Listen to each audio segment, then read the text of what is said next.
पश्चिम बंगाल में विधानसभा चुनाव से पहले टीएमसी के लिए मुश्किल खड़ी हो गई है। पार्टी नेता जिस तरह से ममता के खिलाफ आवाज उठा रहे हैं, उससे साफ है कि टीएमसी में बगावत के सुर बुलंद हो गए हैं।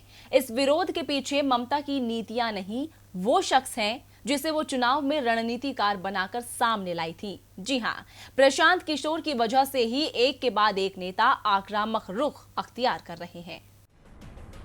पश्चिम बंगाल की मुख्यमंत्री ममता बनर्जी ने अपना तिलिस्म कायम रखने और बीजेपी के कदमों को रोकने के लिए पीएम मोदी के करीबी प्रशांत किशोर को अपना रणनीतिकार बनाया था। लेकिन उन्हें क्या पता था कि ये रणनीति पार्टी में ही रार छेड़ देगी।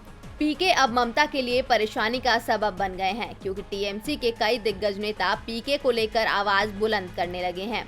तृणमूल कांग्रेस के विधायक नियामत शेख ने पार्टी को आंख दिखाते हुए कहा कि क्या हमें प्रशांत किशोर से राजनीति सीखने की जरूरत है।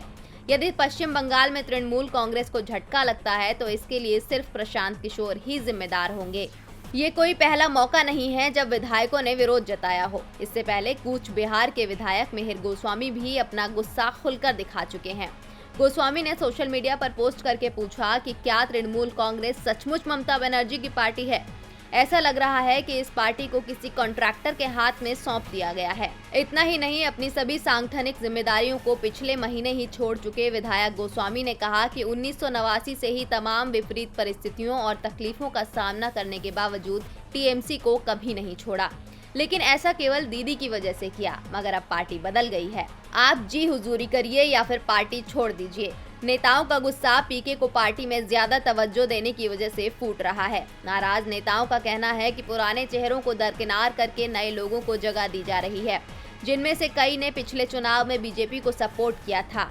दरअसल पिछले साल हुए लोकसभा चुनाव में पश्चिम बंगाल की 42 में से 18 सीटें बीजेपी ने जीती थीं। इसके बाद ममता बनर्जी ने प्रशांत किशोर का सहयोग लिया। प्रशांत ममता के भतीजे और लोकसभा सांसद अभिषेक बनर्जी के साथ मिलकर काम कर रहे हैं। इतना ही नहीं, पार्टी में प्रशांत का कद बढ़ गया है।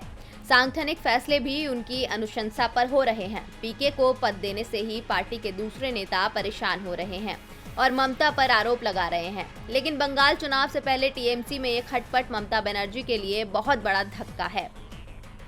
डीबी लाइव की रिपोर्ट।